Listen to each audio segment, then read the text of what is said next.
quero que você abra sua Bíblia lá no livro de Marcos, capítulo 6.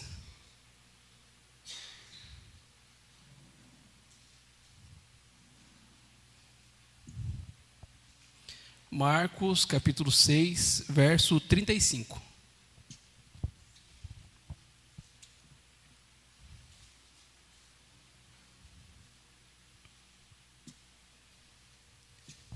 Glória a Deus.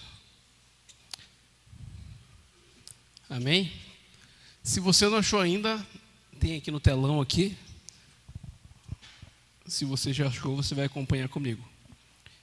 Então a minha versão, ela diz assim, ó: de tardinha, os discípulos chegaram perto de Jesus e disseram: já é tarde, este lugar é deserto.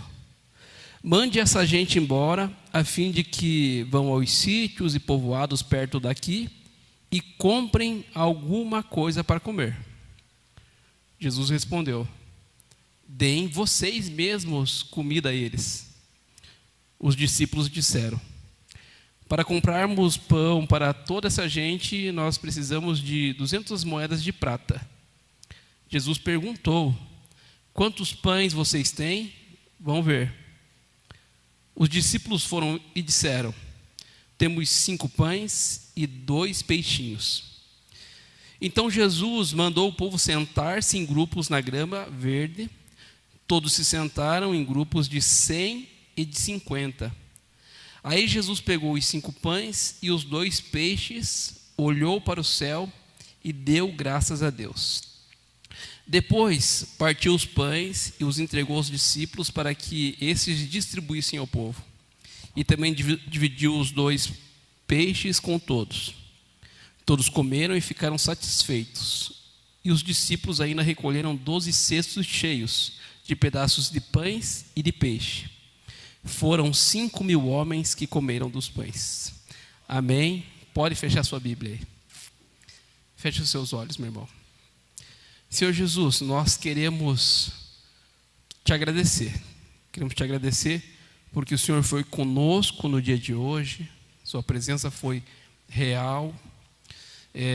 E o Senhor nos entregou aquilo que nós precisávamos para que nós pudéssemos ter vivido o dia de hoje. Muito obrigado. Obrigado porque chegamos aqui com motivos de sobra para te agradecer. Mas queremos nesse momento te pedir algo. Nós queremos te pedir algo muito especial. Queremos te pedir que do céu venha a tua palavra agora, Senhor. Queremos que do céu agora a tua palavra venha ao nosso encontro, derramando sabedoria, entendimento, abrindo corações, transformando as vidas, mas que algo do céu venha para nós nessa noite aqui, Pai. Que não seja somente uma palavra a ser ministrada pela minha boca, não, que o seu Santo Espírito nessa noite, que o que eu for falar nessa noite seja algo do Senhor, ou possa ser de alguma forma usado para o Senhor, para aquela vida que veio hoje aqui, Senhor, buscando esperança, buscando algo do céu, que ela possa sair daqui de alguma forma com a resposta que ela vem buscar do Senhor nessa noite. É o que nós te pedimos, já te agradecendo, Pai. Muito obrigado, Pai. Amém, amém e amém. Irmãos, pode se assentar.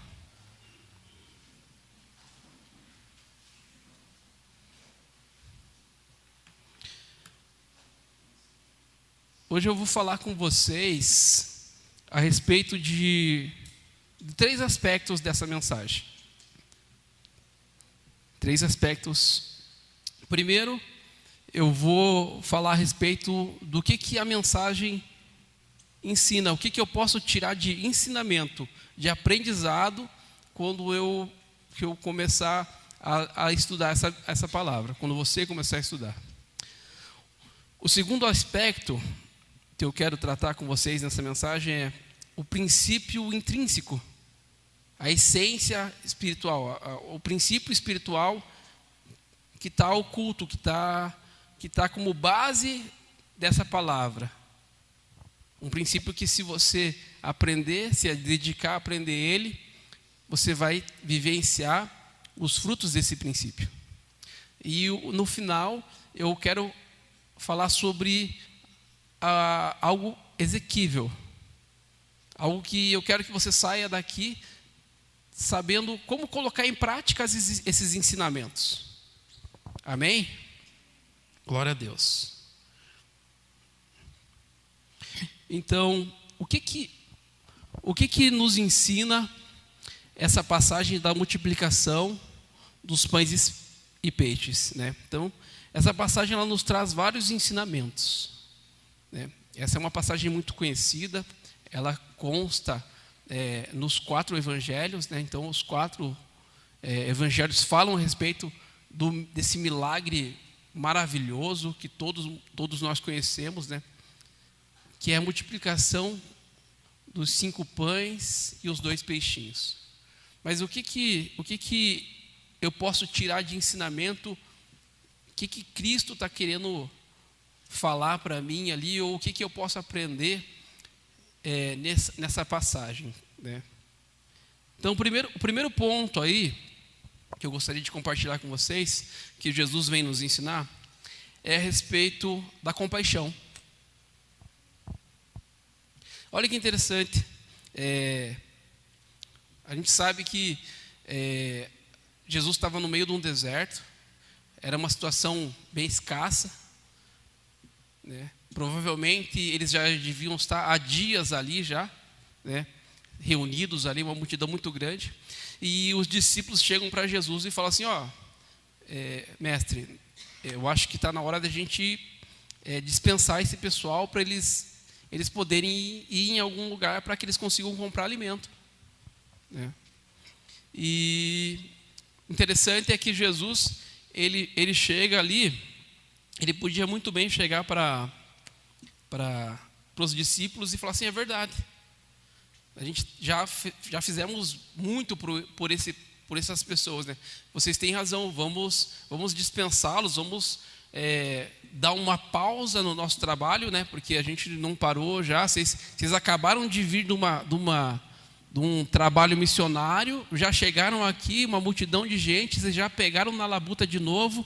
A gente tentou fugir deles para o outro lado do lago, mas quando a gente chegou desse lado aqui do lago, a multidão veio atrás da gente, a gente não parou de trabalhar ainda. Está certo vocês, a gente tem que dar um tempo aí. E Jesus não. Jesus ele demonstra tanta preocupação pela necessidade da outra pessoa, que ele fala o quê? Ele fala assim: não. Vamos nós dar de comer para essas pessoas. Vamos nós sustentar eles agora. Não vamos dispensar eles para casa, não. Vamos dar um jeito de alimentar essa gente aqui.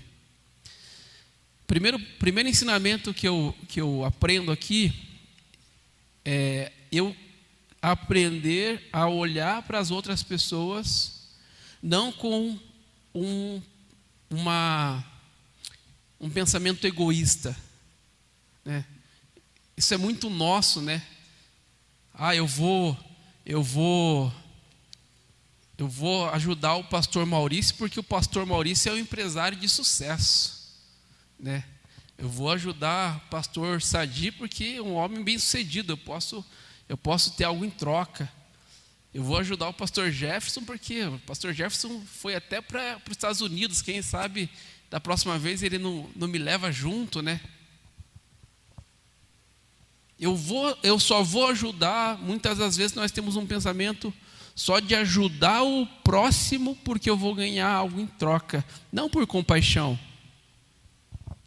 não porque eu senti a dor. Na verdade, muitas das vezes nós, quando aquilo vai nos dar trabalho, quando ajudar o próximo vai ser trabalhoso e não vai ter nenhuma recompensa em troca, hoje a gente faz de tudo para não ajudar, né? Às vezes a gente encontra, a gente sabe que tem um irmão às vezes que está passando aperto, e às vezes a gente fala: tomara que esse irmão não me veja aqui, que senão ele vai acabar me pedindo ajuda.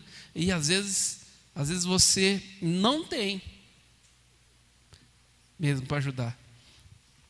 Mas às vezes até o que você não tem poderia ajudar ele. Sabe, esses dias eu estava pensando, né? Quantas vezes você só queria um abraço, né? Ou quantas vezes você só queria alguém para dizer assim para você: vai, eu acredito em você. Ou quantas vezes você só queria alguém para escutar você chegar para ele assim: cara, quero falar do quanto está difícil, só desabafar. Às vezes a gente acha que não tem nada, né, para dar para outra pessoa, e às vezes você tem tudo aquilo que a pessoa precisa. Você tem tudo aquilo que a pessoa precisa. Então, primeiro ponto aqui que eu aprendo é eu parar de ser egoísta, pensar só em mim. Começar a entender que eu vim aqui, eu estou aqui com uma oportunidade única. Você, nós estamos aqui com uma oportunidade única. A nossa vida é uma oportunidade única de poder servir de forma genuína. Você vê Jesus, ele queria servir. Ele já estava servindo, ele já estava há muito tempo servindo.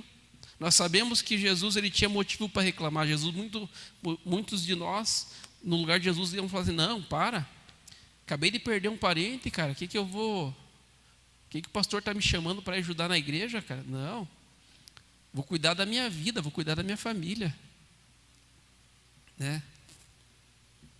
E Jesus nos ensina a termos compaixão das necessidades das outras pessoas. Né? Das necessidades, muitas vezes, que são básicas. Né? Ali era a necessidade básica. Aquele pessoal não precisava de nada além de um prato de comida. Né? E quantas vezes a gente encontra pessoas que a única coisa que elas precisam, às vezes, é um prato de comida também, né? Esses dias eu estava na rua, né? E parei num boteco para comer uma coxinha. Para comer uma coxinha, tá, irmão?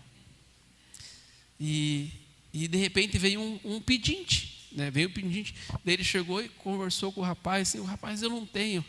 Daí ele veio para mim e falou assim: eu pensei, cara, eu só tenho o dinheiro da passagem agora. Ele: pô, tem como pagar um café para mim? Eu falei: pede lá, cara. Eu falei assim: pela fé mesmo que eu vou embora hoje. Né? E fui lá e pediu o café e tomou. E de verdade, de repente aquele cara começa a conversar comigo e fala da família dele, fala da vida dele. E pensa numa vida destruída, pessoal. Pensa numa vida acabada. Na rua, usando droga, esposa provavelmente decepcionada, nem tem esposa mais, tem filhos. Eu imaginei como que deveria ser filho dele, né? Como é que deveria estar o filho dele nesse momento.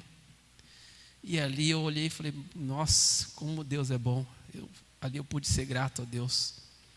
Eu pude ajudar uma pessoa e ainda olhar e falar assim: puxa vida, meus filhos estão na igreja, eu estou liberto,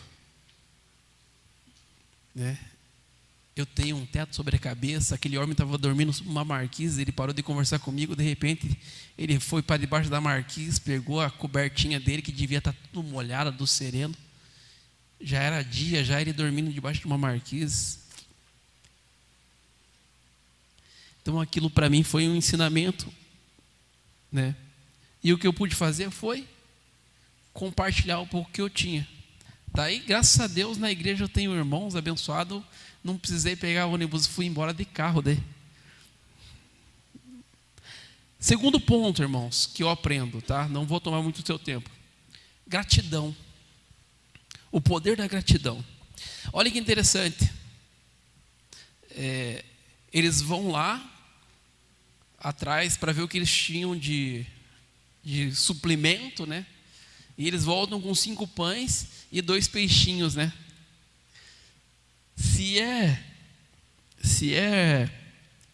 Se somos nós ali no lugar de Jesus, a gente ia falar assim, nós ia olhar para os discípulos assim, né? Imagino eu assim, no lugar dos discípulos, chegando com 5 pães e 2 peixinhos para o pastor Carlos, né? O pastor Carlos ia ter que ser um homem de muita fé, cara. Porque eu no lugar dele ia falar assim, você está louco, pastor? Olha o tanto de gente que tem aqui nessa igreja aqui. Você está doido, não vai dar 5 pães e 2 peixinhos. Tem 100 e poucas pessoas aqui, lá tinha 5.000 homens, só homens.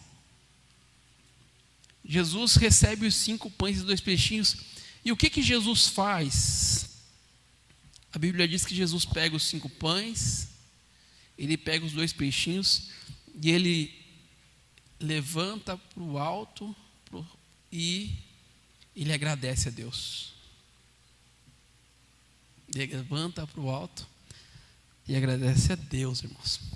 Nossa, aqui tem um ensinamento muito bom, irmãos. Muito bom. Tem um estudo que diz que a nossa geração, a geração do século XX, né? Geração do século XX, século XXI, é a geração mais próspera que já andou sobre a face da terra. Para vocês terem uma ideia, hoje o cidadão de classe média, ele come tão bem e se veste tão bem quanto um rei, um monarca se vestia na Idade Média. Uma pessoa da nobreza se vestia na Idade Média. Hoje nós, o cidadão de classe média, ele se veste tão bem como uma nobreza se vestia. Hoje nós temos acesso a alimentos que nem os reis tinham, né? Hoje nós temos acesso a alimento todos os dias, né? Alimentos. Né? Então hoje nós somos a geração com mais abundância. E por incrível que pareça, foi feito um estudo, esse já é um outro estudo, onde as pessoas mais insatisfeitas, né, são aquelas pessoas que mais possuem riqueza. E você vocês sabem qual é a nação mais feliz que existe? É a nação africana. O estudo diz que a nação africana é a nação que é mais feliz e é a nação mais pobre que existe. Sabe uma coisa que Jesus me ensina aqui nessa passagem, aqui, quando ele levanta os 5 pães e os 2 peixinhos? Deixa eu te fazer uma pergunta aqui. Você tem o carro que você deseja? Eu ainda não tenho. Eu não tenho o carro que eu desejo. Você tem a casa que você deseja? Eu ainda não tenho. A casa que eu desejo eu ainda não tenho. A dos meus sonhos eu não tenho. Entendeu? Você tem o saldo bancário que você deseja? Eu ainda não tenho. Não tenho. Mas deixa eu te fazer uma pergunta. Você acha que a tua casa é melhor que a casa de um africano? Você acha que o teu saldo bancário hoje, você tem uma condição financeira melhor que a de um africano? Você acha que hoje o teu carro é melhor do que... vou mudar. O teu carro é melhor que o meu? Porque eu estou andando a pé. Agora vem a pergunta. Você parou hoje para agradecer por esse pouco? Você parou hoje para, em vez de reclamar, agradecer porque o teu filho, ele está dentro da igreja hoje, com saúde? Você parou para agradecer hoje porque você tinha um par de tênis, uma camiseta, uma calça nova? Você parou para agradecer porque você tomou café, almoçou, tomou café da tarde e vai jantar daqui a pouco? Jesus está nos ensinando a ser grato de verdade às coisas, por mais pequenas que elas sejam. Porque se não existir a gratidão, pode ter certeza, não vai existir a multiplicação. Então, o segundo ensinamento que eu aprendo aqui com Cristo nessa passagem é a importância de agradecer, mesmo quando aos seus olhos, porque entenda uma coisa, são os nossos olhos que não veem como Deus vê. Porque quando você vê algo escasso, Deus vê uma semente. Quando você vê algo que não encaixa, Deus vê uma oportunidade para você fazer crescimento na tua vida. Quando você vê algo dando errado, Deus já olha lá na frente e já fala assim, ó, já deu certo. Mesmo quando o recurso parecer escasso, aprenda a agradecer a Deus por que você tem. Eu trabalho muito com vendas, né? Fazem 4 anos. Vendas é um negócio maravilhoso, irmãos, para você aperfeiçoar a sua fé. Porque você está chegando no dia 30 e você não está longe de bater a meta. E daí, de vez de você olhar para o que você não fez, você olha e fala, pô, Deus, obrigado pela única venda que eu fiz. Só falta 29 agora, Pai. Só falta 29 vendas, mas eu já fiz uma, obrigado. Mas é verdade. É isso, para isso que eu e você fomos chamados. Nós não sabemos, nós não precisamos saber. Nós precisamos só crer. Crer que Ele está no controle. E quando eu sou grato, eu entendo, eu reconheço o quê? Deus, se eu tenho isso aqui é porque era isso que eu precisava. A outra parte quem vai fazer é o Senhor. Obrigado. E daí entra o terceiro ensinamento. A generosidade e a partilha. Né? Às vezes nós somos gratos a Deus, reconhecemos que Deus nos deu aquele pouco, só que, se Deus quisesse que tudo fosse só seu, primeiramente, só ia estar você aqui. Sabe por que Deus vai abençoar você, talvez hoje nos seus olhos, com pouco? Aos seus olhos você fala assim, nossa, é pouco. Mas sabe por que Deus está te abençoando? Para que você possa compartilhar com as pessoas à sua volta essa bênção na sua vida. Eu gosto muito da pastora Michele, cara. A pastora Michele, meu Deus, eu aprendo muito com ela. Ela é uma pessoa que tem um coração que é muito maior, mas muito maior do que cabe dentro dela, tenho certeza. Eu acho que ela não deve ter estômago, ela não deve ter rim, ela não deve ter pulmão, ela deve ter só o coração dela. Porque pensa numa pessoa que sabe ser generosa, uma pessoa que sabe compartilhar aquilo que tem. Ela chega nos lugares onde nós estamos, ela já chega com um bombonzinho já. Ela já chega, um bombonzinho para você, um bombonzinho para você.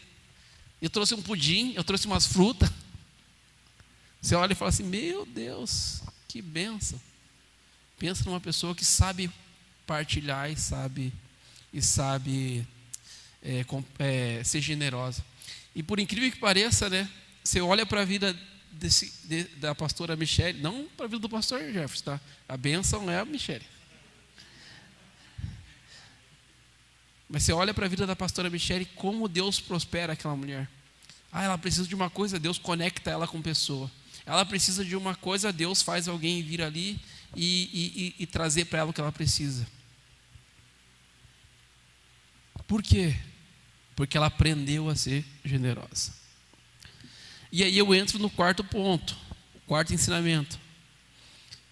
Quando eu estou sendo generoso, como é que é o nome do irmão mesmo? Lucas. Quando eu estou sendo generoso com o irmão Lucas, e eu estou fazendo isso confiando no irmão Lucas, eu corro o risco do irmão Lucas não retribuir para mim o favor que eu estou fazendo para ele. Mas Jesus, ele nos ensina aqui nessa passagem que ele não faz nada para as pessoas. Ele faz confiando em Deus. E a maioria das vezes, nós fazemos, essa nossa caridade para os outros, esse ensinamento de partilhar com os outros, confiando o quê? Eu tenho aqui um dinheirinho, eu sei que o irmão Lucas precisa, mas eu não vou dar para o irmão Lucas porque, cara, se o irmão Lucas já não tem, eu vou dar, você acha que ele vai me pagar? Então eu vou perder meu dinheiro, poxa. Não, então eu não vou emprestar. E Jesus nos ensina o que aqui? A confiar em Deus. Sabe uma coisa interessante? Muita gente oferta na igreja porque ele acha que Deus vai devolver para ele alguma coisa. Cara, nossa, eu vou agora, eu acho que eu vou arranjar confusão. Você está dando tua oferta na igreja hoje, achando que Deus vai te dar alguma coisa, você está dando da forma errada, tá? Você está dando dinheiro para o lugar certo, mas você está dando com o motivo errado. Já para você saber. Se você trouxe oferta hoje aqui, pensando assim, eu vou dar R$100 porque Deus vai me dar, vai me devolver 30 vezes, vai me devolver 60 vezes, vai me devolver. Você está dando da forma errada. O motivo é que importa. E sabe uma coisa que é interessante? Muitas vezes nós fazemos o bem para as pessoas só porque nós esperamos receber alguma coisa em troca, e não porque nós confiamos em Deus. Sabe por que eu vou ser ofertante? Primeiro, porque eu sou grato, e segundo, porque eu confio que, como Ele supriu no dia de hoje, eu estou devolvendo o meu dízimo, estou ofertando porque eu sou grato, porque Ele já fez. E eu estou confiando que amanhã Ele vai fazer de novo, por isso que amanhã eu vou ter para voltar aqui e ofertar de novo. Então, quando eu estou compartilhando, ou ofertando, ou fazendo algo, eu creio que Deus vai suprir no outro dia. E não quero fazer uma moeda de troca com Deus. Aquele menininho que entregou os 5 pães e 2 peixes, ele confiou em Jesus. Talvez ele nem imaginava o que ia acontecer. Ele só confiou. Ele falou assim, não, está aqui, ó. Eu quero ofertar para o Senhor o que eu tenho. Eu quero entregar para o Senhor aquilo que eu tenho. Eu não quero nada em troca. Então, o quarto ensinamento aqui é um convite. É um convite que Jesus está fazendo para que a gente aprenda a confiar em Deus. 5 pontos, o 5º ponto, tá, desse ensinamento. Então, aquele menino, ele ofertou, Deus multiplicou, Deus multiplicou, e a Bíblia diz que Jesus falou assim, agora vocês vão e juntem o que sobrou. Junte o que sobrou. E a Bíblia diz que eles juntaram 12 cestos cheios. 12 cestos cheios. Eu podia falar sobre essa multiplicação maravilhosa, mas o ensinamento que eu quero passar para ti aqui é sobre o que acontece quando Deus prospera na tua vida, tá? Então, você veio para a igreja, você foi fiel a Deus e Deus te prosperou. E daí o que a gente faz? A gente não dá o devido valor às coisas que Deus coloca na nossa mão, né? A gente não valoriza a bênção. A gente tira um pouco do valor quando nós estamos num momento de abundância, né? Quando você estava com recurso mais escasso, você, digamos assim, você não comprava aquela roupa tão cara, né? Não ficava todo final de semana indo para o shopping. De repente, agora que você está com um pouco mais de dinheiro sobrando, nossa, todo final de semana você está no shopping, toda semana você está comendo pizza, aí você está gastando, e começa aquela gastança. Jesus também está nos ensinando aqui a importância de nós sabermos não desperdiçar quando Deus nos faz ter abundância na vida também. Então, Deus, Ele vai te abençoar.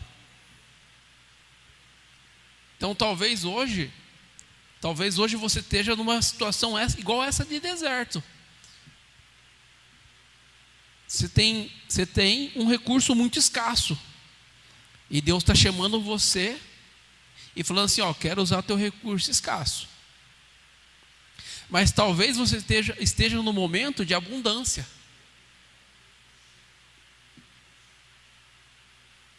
E é um momento para você talvez tomar cuidado, para que esse não seja um momento onde você vai começar a esbanjar de forma errada, né? Ou deixar que suba para a cabeça, né? Fique soberbo com a bênção de Deus na sua vida. Sabe uma coisa interessante? A gente mede muito o irmão, né? A gente não, perdão.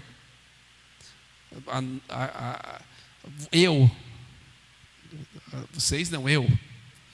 Eu meço muito o irmão. O irmão Lucas é abençoado, né? Tá de carro novo, né? Tá de casa nova. Eu meço muito o irmão que é abençoado pela aparência, né? E daí, se o irmão Pastor Maurício não está lá essas coisas, né? Tá passando uns perrengues. O Pastor Maurício não está abençoado. O Pastor Maurício está passando.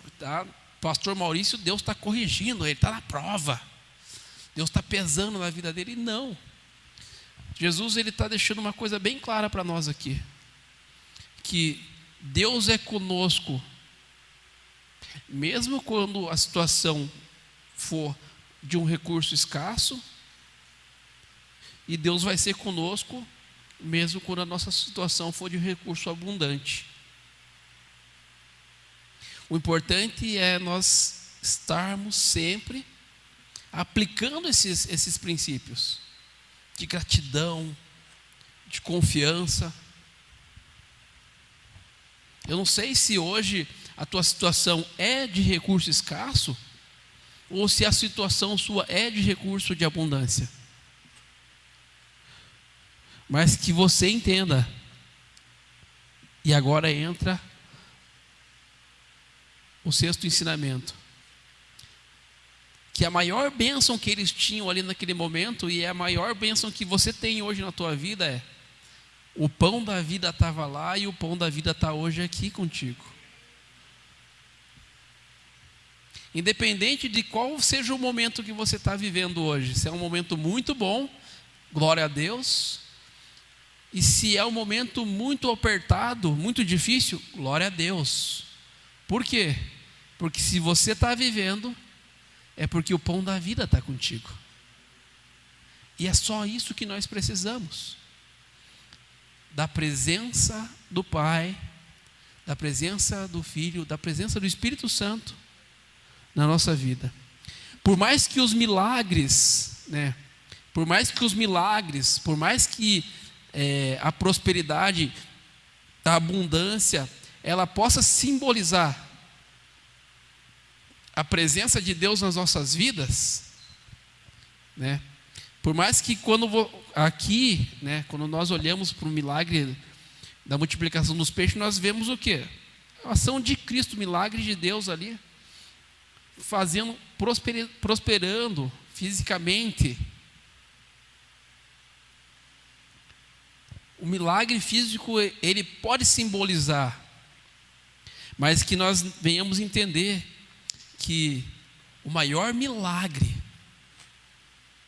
foi Cristo ter morrido por nós na cruz. E isso não tem preço, isso não tem paga, isso não tem como você mensurar. E irmãos, esse tem que ser o nosso maior, ou melhor, o nosso único motivo de alegria.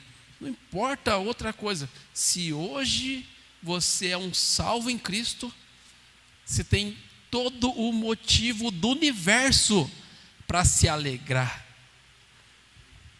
para estar contente, porque eu e você temos um destino para ir. Então esses são os primeiros ensinamentos. Mas daí eu chego para Cristo, eu chego na Bíblia, chego para o Espírito Santo e eu começo a conversar com Ele. Senhor, mas eu quero saber que princípio governa.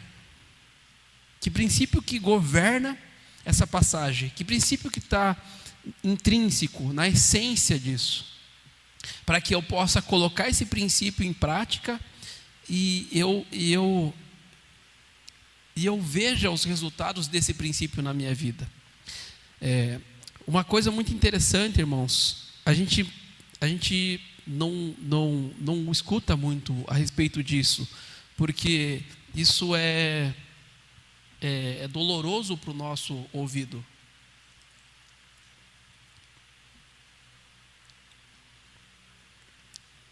A gente estudar a respeito de caráter, Quando a gente começa a falar a respeito de caráter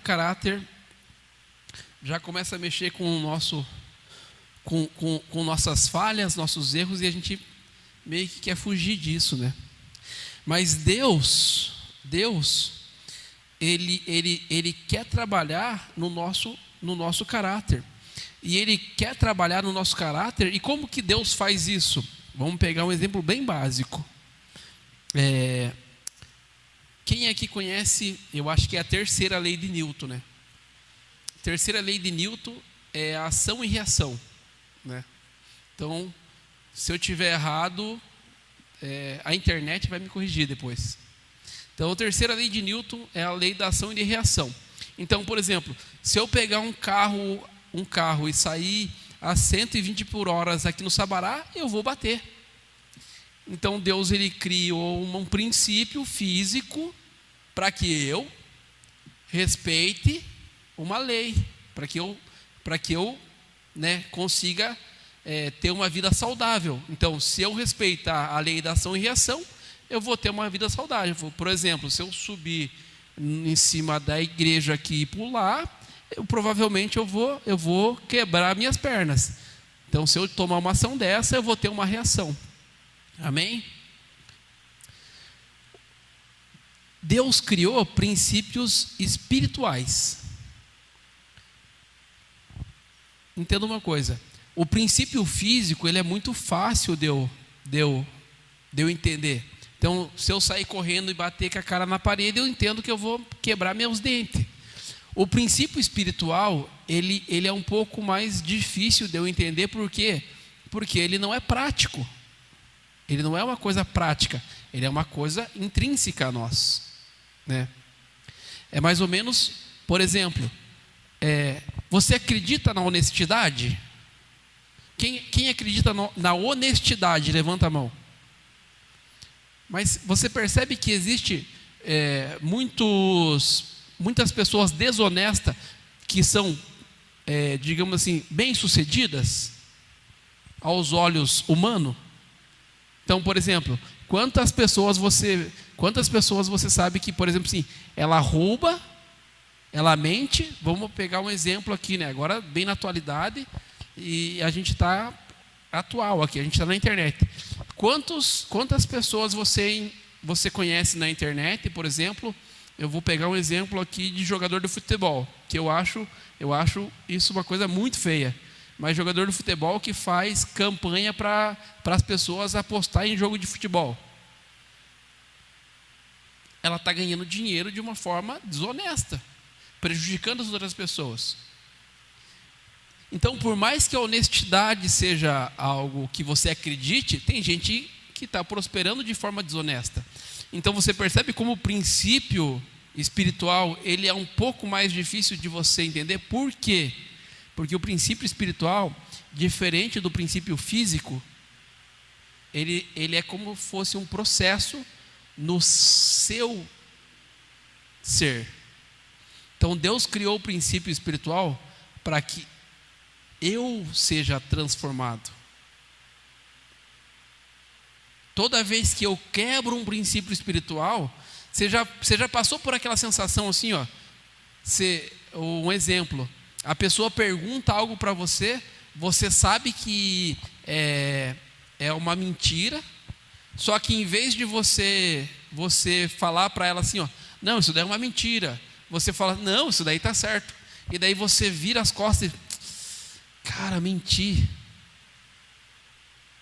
É o Espírito Santo chegando em você e falando assim, ó, você quebrou um princípio, meu amigo. Aí é você quem vai lá e decide se você quer consertar o seu erro ou não. Então o princípio espiritual ele serve para moldar o nosso caráter. Amém? Até aqui? Então eu pergunto para Cristo, para a Bíblia, Senhor, que princípio espiritual está contido aqui? E nós temos aí um princípio que todos nós acreditamos, que é o princípio da semeadura.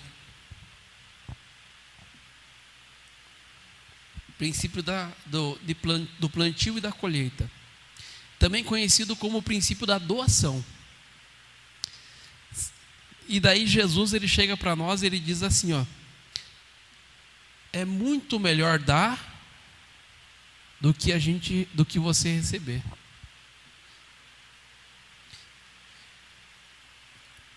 Esse princípio ele tem três dimensões. Primeira, eu tenho que aprender a confiar em Deus, porque eu só vou receber se eu semear. A maioria de nós hoje não entendemos que tudo que você tem é semente. Teu carro é uma semente, tua casa é uma semente, teus filhos, o teu tempo é uma semente, a tua inteligência é uma semente. Tudo que você tem hoje é semente que você pode usar para semear na vida de alguém. Uma palavra. Quantas pessoas, nossa, meu Deus, eu preciso muito ser moldado por Deus, irmãos, porque eu sou muito rabugento. O Cadu sabe disso, né? O Cadu trabalha comigo. O Cadu deve pensar assim, meu Deus, o Marcelo é chato pra caramba. Eu sou muito rabugento. Eu não fico rindo. Eu sou uma pessoa focada. Eu sento na minha mesa, eu fico trabalhando. As pessoas, eu acho que elas devem ter medo de me interromper, eu penso. Elas devem pensar assim, se eu interromper esse senhor, esse velho rabugento aí, ele vai me bater. E às vezes eu tenho que falar assim, meu Deus, eu tenho que dar bom dia pro pessoal. bom dia.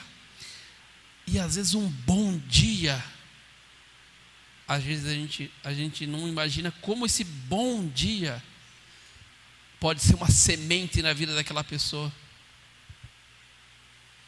Então tudo que nós temos hoje é semente, mas eu primeiro preciso confiar para poder entregar.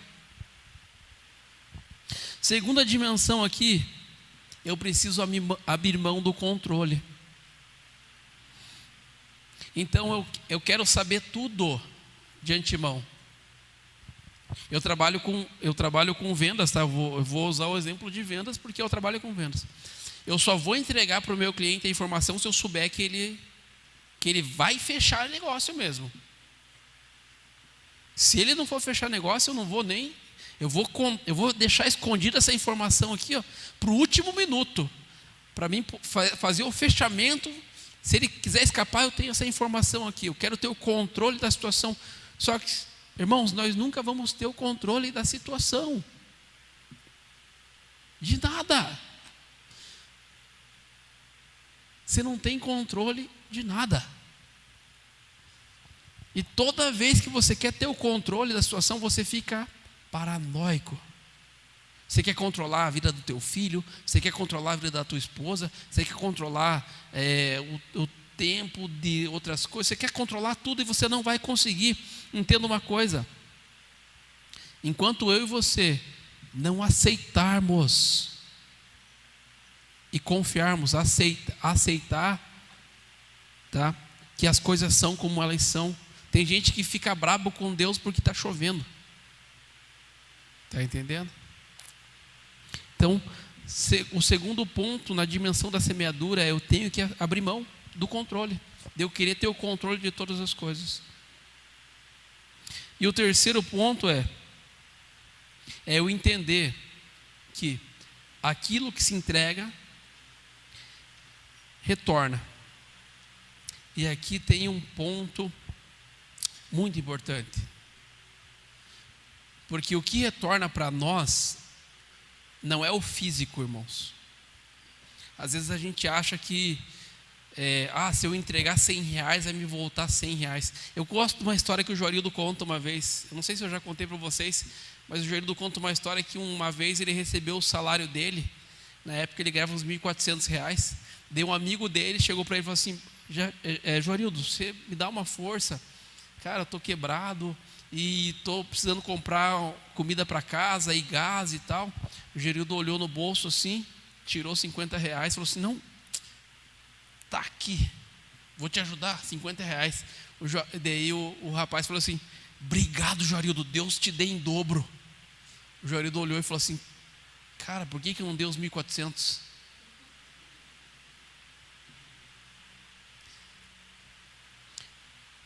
Mas mais importante, irmãos, eu acho que eu devo ter falado isso daí na última vez que eu preguei sobre dízimo.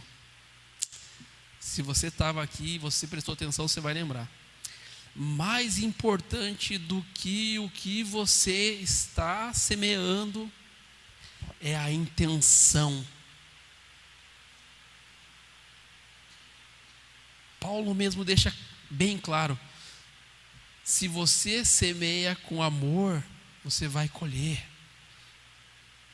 Se você oferta com amor, você vai colher. Aqui nós estamos falando de ofertar na igreja, mas naquela época, irmãos, não era ofertar na igreja, não, era ofertar na vida dos outros irmãos. Eu estou ofertando aqui porque eu sei que essa oferta vai ir para outra igreja ajudar pessoas que precisam, mas era com amor, com a intenção de realmente abençoar a vida das pessoas e não com ganância. Entenda uma coisa: você prosperou, ganância é porque no teu coração tem fartura. E sabe o que vai se multiplicar na tua vida? Sabe por que às vezes, talvez hoje o teu recurso está escasso? Porque você está semeando na vida dos outros com fartura. E o que vai voltar para a tua vida é aquilo que você está semeando, fartura. Você está semeando fartura, a tua intenção é: eu estou semeando porque eu preciso. Então você vai continuar precisando, porque você tem que semear, porque você quer ver aquela vida abençoada. Quando você semear bênção, o que você vai colher? Você colhe aquilo que você semeia. Começa a prestar atenção nesse princípio, está entendendo? Princípio da semeadura. Às vezes a gente olha lá, os 5 pães e 2 peixinhos. A Bíblia diz que aquele menino entregou os 5 pães e 2 peixinhos que ele tinha. Ele entregou tudo, ele foi generoso. Olha, pega essa visão. Aquele menino foi generoso. O que Deus foi com ele? Não só com ele, irmão. Deus foi generoso com aquela multidão inteira. E ainda Deus foi muito generoso. Deus transformou aquele menino num empresário. Ele virou empresário da panificação. É isso que Deus quer fazer na sua vida também, meus irmãos. Mas primeiro, Ele vai tratar no teu caráter. Pode ter certeza. É para isso que Ele criou o princípio. Irmãos, deixa eu te falar uma coisa. Deus, pega essa palavra e medita nela. Deus não precisa te abençoar, irmão. Vou repetir para você. Deus não precisa te abençoar. Sabe por quê? Porque você já é um abençoado. É você que não se vê como abençoado. A Bíblia deixa bem claro. Gênesis capítulo 1. Tudo que Deus criou era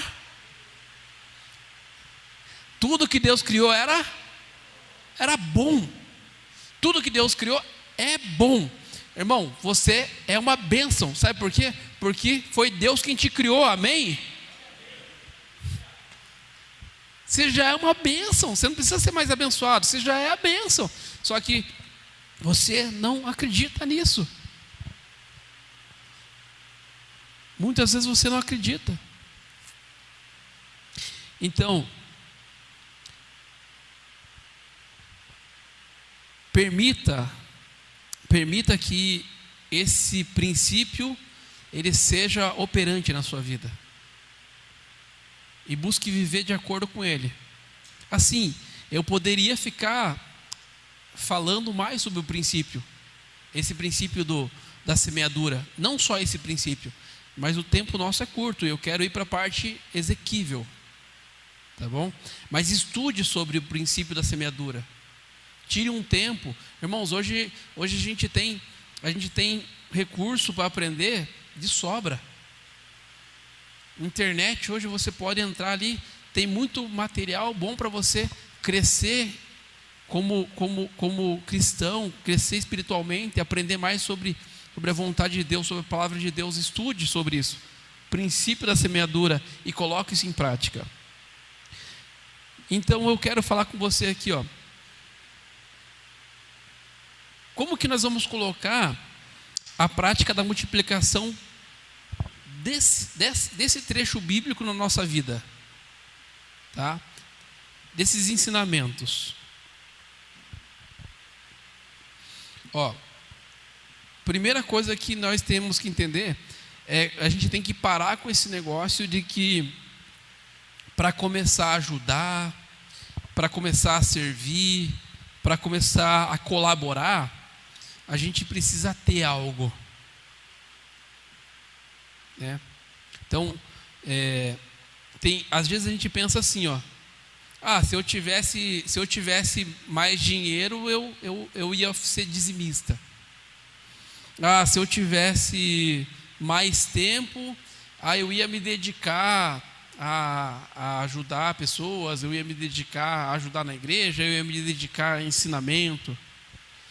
Se eu tivesse mais preparado, eu ia começar a servir, eu ia ensinar.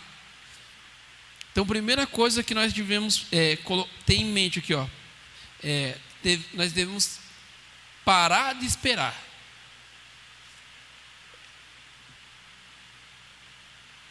Deus talvez está chamando você para fazer alguma coisa na vida de alguém lá fora.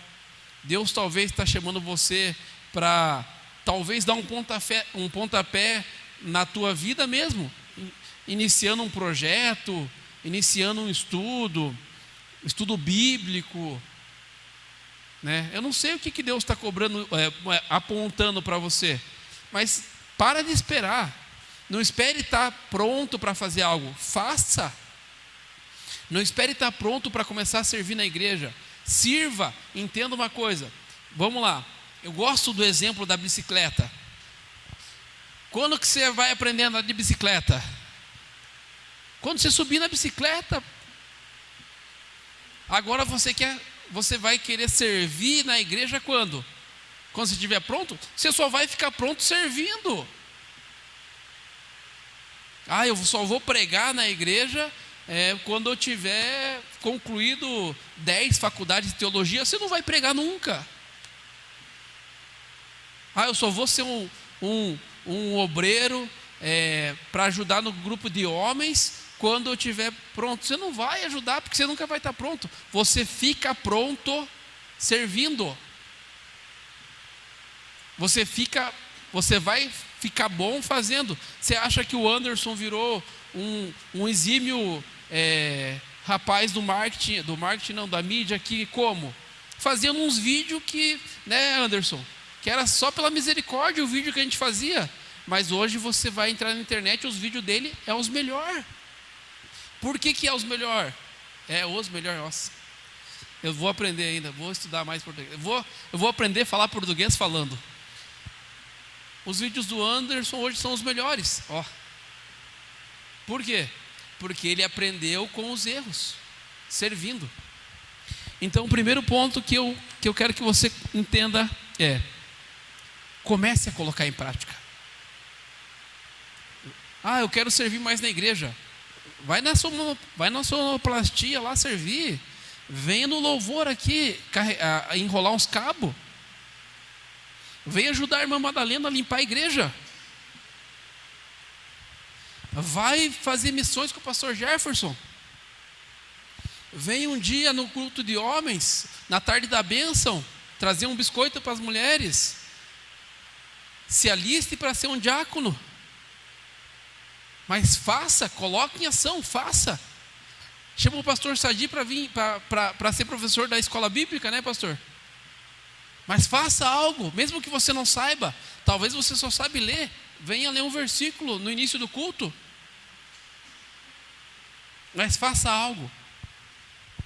Use os seus talentos que você tem hoje para servir alguém. Mas eu não sei fazer nada. Sabe fazer um arroz e um feijão? Sei.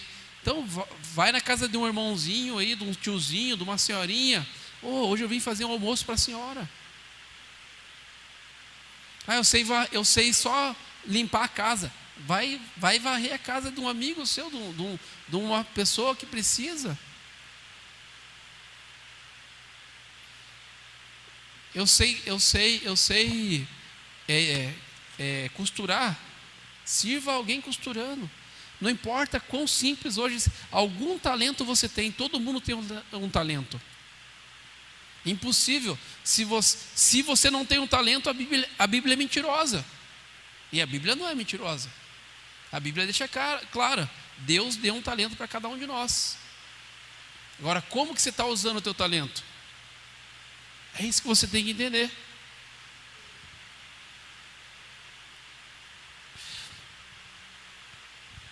Então, compartilhe o conhecimento que você possui. Sabe uma coisa interessante? 2012, 2013, a gente começou a fazer célula na igreja. 2012, 2013. Foi nessa época, né? E assim, cara, corta o cara. Pessoal, quando começou a fazer célula na igreja, maravilha, célula, eu amo célula. E show de bola, aí o pastor Joarildo vai chamar o pessoal para a célula. E o pastor Joarildo vai me chamar. Não me chamou. Chamou o pastor Jefferson, chamou o Ivan, chamou o Juninho, chamou o Rafão, chamou a Aline, chamou todo mundo e não me chamou. E eu falei assim, não, mas cara, eu tenho que ser líder de célula, eu tenho que estar na célula. E eles fizeram uma célula-mãe lá e eu não podia participar, porque era só os líderes, né? Eu falei assim, cara, quer saber? Fui falar com o Joarildo. Joarildo, é o seguinte, eu quero abrir uma célula, Joarildo. Ele olhou e falou assim, Marcelo, então abre. Como assim, dele? Ué? Pega o teu conhecimento e começa a compartilhar com o pessoal. Abriu uma célula na minha empresa. Chamei um amigo meu e falei assim, irmão, vamos orar na hora do almoço e ler a Bíblia? Começamos em 2. De repente nós estávamos em 50. Não sei o que você sabe fazer. Talvez você só sabe orar. Talvez você só sabe fazer a oração de abertura. Chama o teu amigo e fala assim, vamos fazer uma oração nós dois aqui. Eu oro abrindo a oração e você ora fechando. Tá bom já. Sei cantar, canta. Você não viu eu cantando no culto do Corbélia. Eu fiquei 4 anos com o Joarildo no Corbélia. Eu acho que foi por causa que eu cantava que a igreja não foi para frente. Porque depois que eu saí, parei de fazer o louvor, começou a encher gente. Daí eu fui para a igreja da Conquista. Comecei a cantar lá, esvaziou a igreja também. Daí hoje agora a pastora está lá, está dando certo. Brincadeiras à parte. O que você sabe fazer? Use o seu talento. Dedique o tempo que você tem disponível agora. Eu tenho só, Marcelo, eu tenho 10 minutos. O que eu posso fazer? Tem filho? Cara, dedica um tempo para ficar com seu filho, lendo a Bíblia com ele. Uma coisa que eu e a minha esposa, a gente resgatou na rotina, a gente vai deixando, né? Ler Bíblia junto. Às vezes a gente correria, você fala de conta, você briga por causa de conta, você briga por causa de dinheiro, você briga porque não colocou a toalha no lugar, você briga porque você conversa de tudo. Daí não conversa de Deus, às vezes, não para ler a Bíblia, não para orar. Eu tenho 10 minutos. Cara, dedique esses 10 minutos aí para oração. Para estar falando da palavra de Deus para alguém. Dedica o teu almoço para falar do amor de Cristo para aquele amigo teu que você não sabe se está na igreja. E se tiver, você já tem um parceiro para estar orando junto com você na hora do almoço. Esse daqui é um pouco mais direto, mas doe o que puder, nem que pareça pouco, nem que seja um par de meia, nem que seja 10 centavos, R$1, doe, coloque em prática isso todos os dias. Esse exemplo da pastora Michele, está indo trabalhar, passa na lojinha, compra 10 balas, um para cada amigo teu. Bom dia. Mas doe alguma, entregue, dê algo para alguém. Como eu falei, nem que seja uma bala, mas dê algo. Amanhã, coloque como objetivo amanhã eu vou doar algo para as pessoas à minha volta, nem que seja uma simples bala. Mas eu vou criar esse hábito de doação.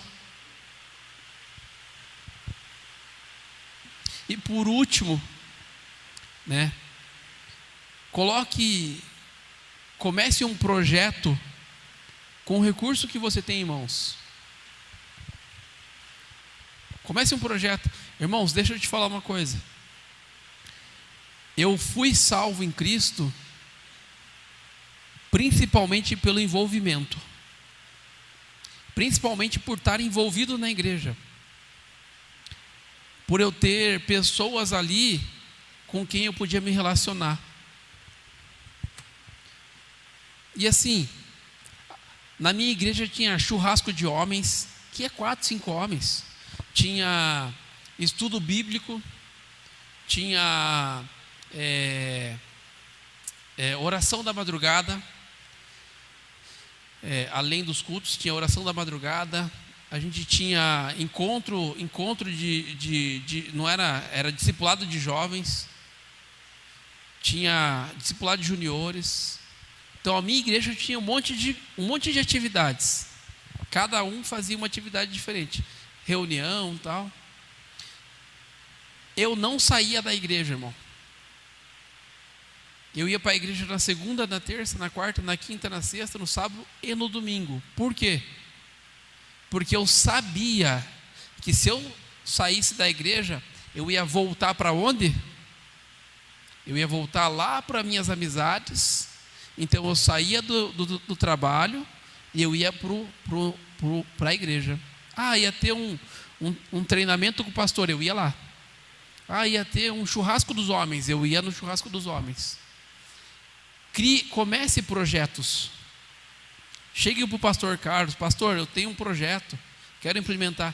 Irmãos, não existe projeto bobo. Existe projeto que está sendo executado e existe projeto que não está sendo executado. Existe projeto que está sendo executado e salvando vidas, e existem projetos que não estão sendo executados e poderiam estar salvando vidas. Então faça isso. Coloque esses princípios práticos, essas práticas aí, e você vai começar a observar a multiplicação de Deus na sua vida.